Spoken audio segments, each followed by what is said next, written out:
कक्षा 9वीं के सभी विद्यार्थियों, आज मैं आपको हिंदी का देख लीजिए, हिंदी का वार्षिक परीक्षा का पेपर सोल्व कराऊंगा। बढ़िया से तैयारी करनी है आपको, इन्हीं में से 100% चांस है आपके आने के।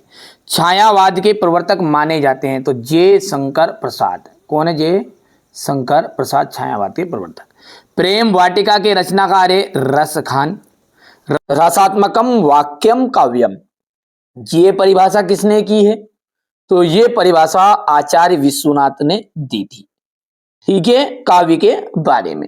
रसात्मक वाक्यम काव्य में रस से युक्त वाक्य ही काव्य कहलाता है। चलिए अगला पढ़ते हैं। किस जानवर को क्रोध नहीं आता? तो गधे को कभी भी क्रोध नहीं आता है। माता पिता में कौन सा समास है? तो द्वंद्व समास है। देखिए जैसे दिन रात, ठीक है, माता पिता, ये सारी चीजों में कौन सा समास रहेगा? आपका द्वंद्व समास रहेगा। मृत्यु का तरल दूत कौन था? तेज गति से आता हुआ बाढ़ का पानी। महाकाव्य में जीवन का क्या होता है? विस्तृत चित्रण होता है, संपूर्ण चित्रण होता है। सूरज यानी कि सूरज जो है सूर्य का तद्भव है। सूर्य का तद्भव क्या है? सूरज। हमारा कुकर नहीं जाएगा तो हम भी नहीं जाएंगे। प्रातः काल दोनों मित्र कांजी होज में बंद कर दिए गए।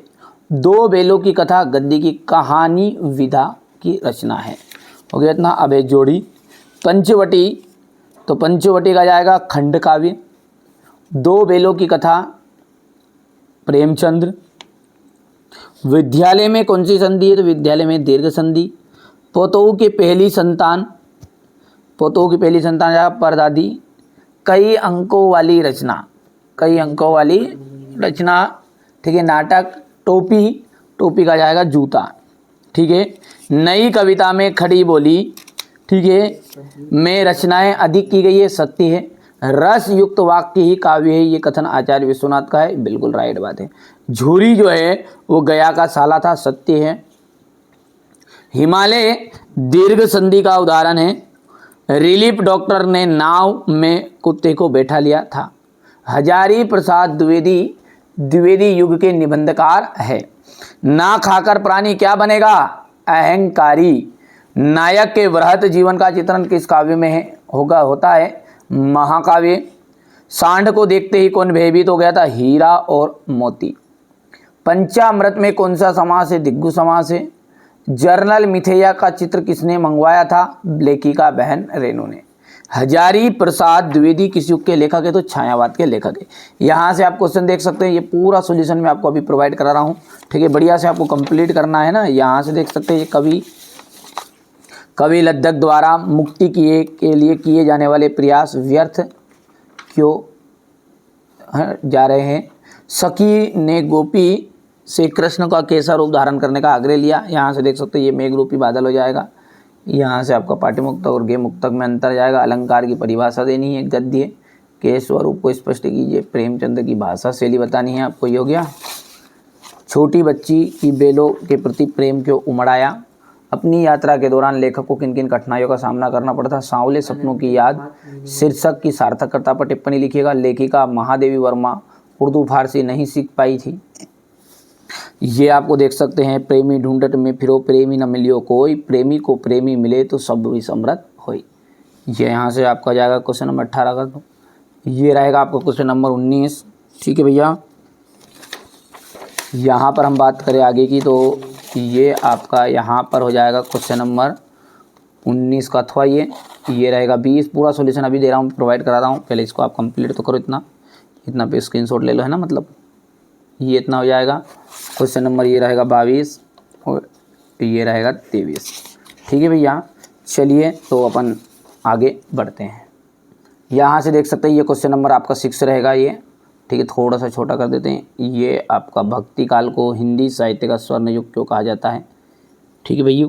इसके बाद में आपका जाएगा छायावादी, 4 के प्रमुख कवि और उनकी रचनाएं।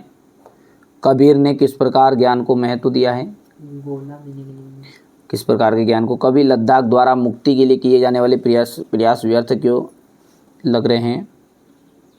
सखी ने गोपी से कृष्ण का कैसा रूप धारण करने के लिए आग्रह किया था?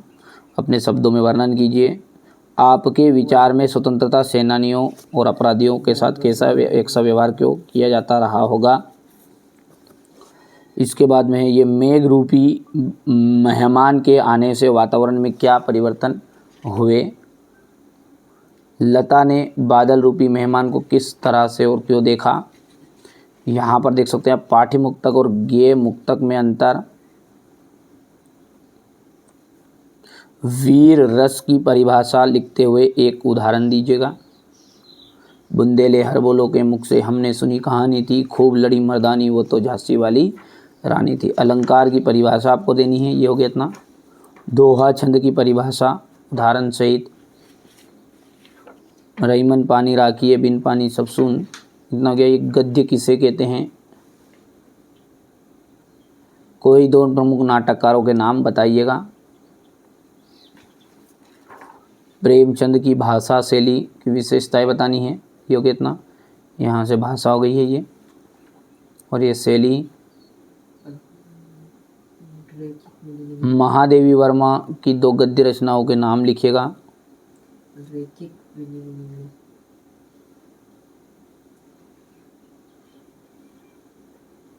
छोटी बच्ची को बैलों के प्रति प्रेम क्यों उमड़ाया।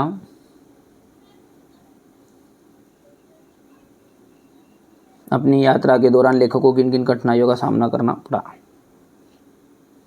ये इतना।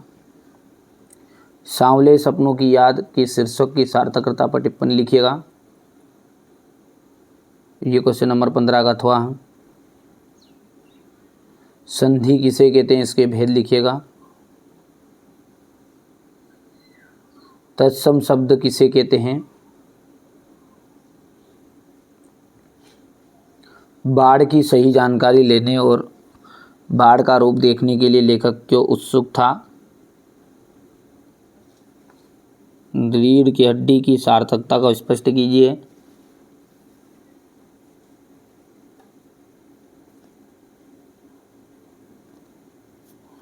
प्रेमी ढूंढत में फिर ये क्वेश्चन नंबर 18 है आपका, देख सकते हैं यहाँ से ये हो गया इतना। ये 18 रहेगा भावार्थ। अब इसको देख सकते हैं, यहाँ पर देख सकते हैं ये संदर्भ प्रसंग हो गया है, ये आपका भावार्थ रहेगा यहाँ पर। ये इसका अथवा वाला है, यह लटुकुटी लकुटी अरुकम कामरिया संदर्भ हो गया, प्रसंग हो गया। स्क्रीनशॉट लेते आओ ना। ये भावार्थ हो गया है। ये किसका है, तो ये इस प्रश्न का है ना, ये या लकुटी वाले का।